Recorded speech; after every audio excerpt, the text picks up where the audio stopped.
Welcome to another episode of our After Effects tutorial series. In this tutorial, we will learn how to make these text animation in After Effects. So let's get started. Select the text tool and type the text you want, and make sure there is no fill, only the stroke. Then align the text to the center of the composition.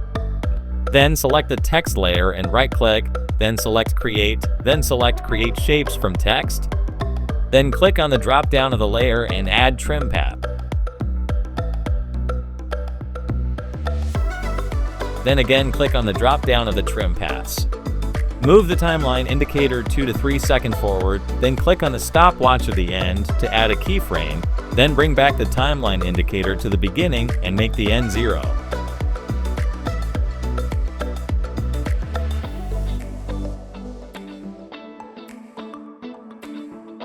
To add the glow effect, go to Effects and Presets, then type Glow. Then drag it to the layer.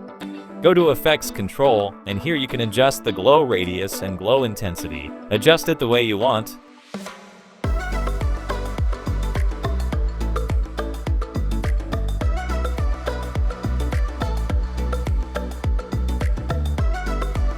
To animate it individually, go to Trim Path, then trim multiple shapes, and change it to individually.